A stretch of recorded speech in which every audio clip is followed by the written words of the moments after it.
morning! We just got dropped off at the trailhead. You can probably hear the road next to us. And here's the sign. We are actually doing 16.7 miles today to East Flagstaff Road. We're going to hike the Bigelows today. Lots of elevation, lots of rock scrambles. We're slack packing, potential rain. Anything could happen. Mm-hmm. And we're excited. And Trudge is over here having her banana. Oh, potassium goodness. So we'll keep you updated. Hey there. So I've done 2.6 miles out of a 16 plus mile day so far. And we are slack packing, as you know. We're hiking the Bigelows, so we have a ton of elevation, which we're just going to take in stride. Our shuttle driver at the end of the day is being really accommodating because we said it could take us 10 hours, it could take us 12 hours. We'll let you know as our day goes on. So he was like, no problem. The Hostel of Maine left both Trudge and I feeling a little odd. The facility is gorgeous, absolutely beautiful. We had a reservation for a private room with 2 beds that we made the other day. But when we got there, Trudge basically barely stepped inside and was greeted with, we ask that you keep your boots and your packs outside. And for your reservation, scan the QR code outside. There's a sign. So she was like, oh. So she kind of backed out and was like, they asked that we have our packs outside and our shoes and the QR code. And then we found the sign with the QR code and whatnot and their rules.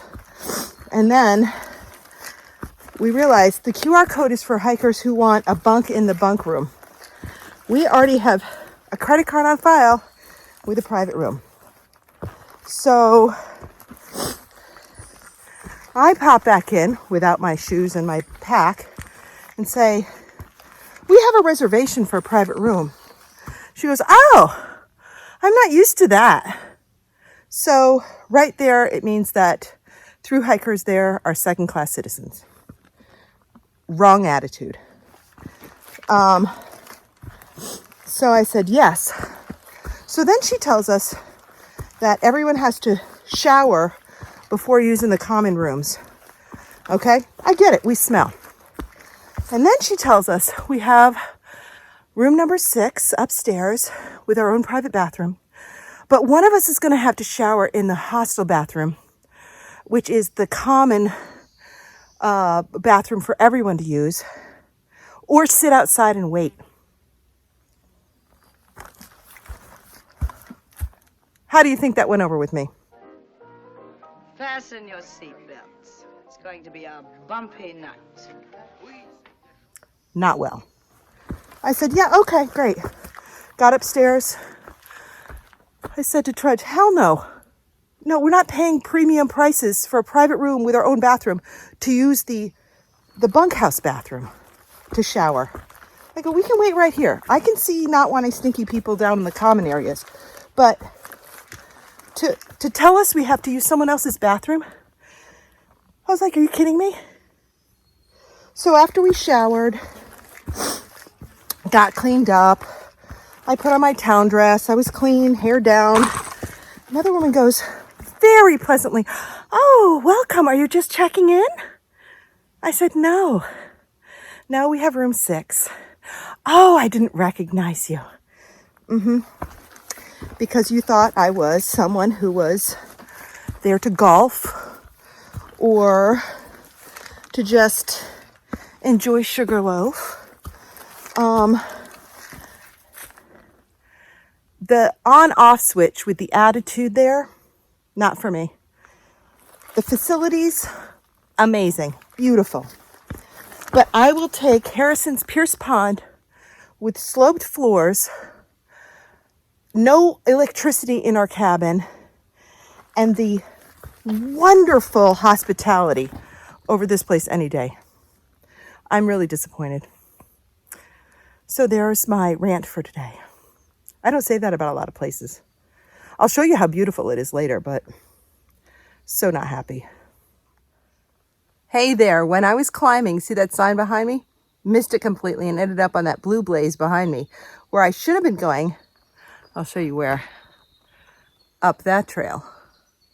So I got off, but not for very long, maybe a couple 100 yards, and realized it, and I'm glad I didn't go too far.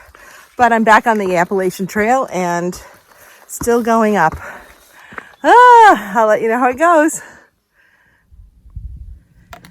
Well, I'm not quite to the top. I know I'm gonna go up there as well, but it's been a tough but beautiful morning. And here's the view from this little viewpoint. It was a little off trail. And if you look closely, you can see Sugarloaf. We're staying kind of at the base of Sugarloaf at the hostel. And we might get some rain today, but you know, I can't change the weather. This is gorgeous.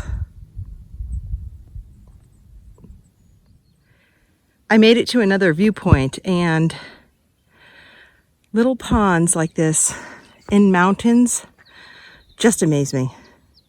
That is so cool. There's a shelter nearby that I'm going to try to get to before the storms come. I just checked radar, and there's a big cell going to come through and pass by. There's Sugarloaf again. So maybe I'll just hunker down there for some lunch and wait out the storm, continue after that. So the boulder behind me is enormous. It's a huge rock. But if you look underneath, you actually can go, you could actually crawl underneath it. It's like being held up by 2 points, and it's remarkable. I love nature. What's my least favorite hiking weather? Yes! Cold and rainy. And that's what I'm in right now, and I'm almost at the tree line. And I'm just going to get through it. It's supposed to be a fantastic view up here. I'll have none because I'm in the cloud, and you can probably see behind me how cloudy it is up here, but I just got to beast through this. I've got about a little more than 10 miles to go, and they're not easy 10 miles. I'm just going to beast through it, but being careful not to slip and fall. All right, I'll let you know how it goes. Sometimes you win some, sometimes you lose some. I've got to go down that rocky face in the cold, wet rain. Supposedly out there, there's amazing views. I believe you. And here I go. Wish me luck. Cross your fingers, say a prayer. Yikes. Well, it's been raining for hours. I'm in the cloud and it is thundering. I'm above the tree line at the west peak of Bigelow. As you can see, there's the trail, and there's the trail. I gotta get down.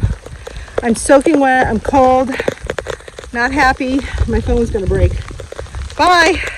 All right, as you can see, I'm at the top. There's absolutely no view. There's the sign I just took a picture of. And this is the path that I'm going in.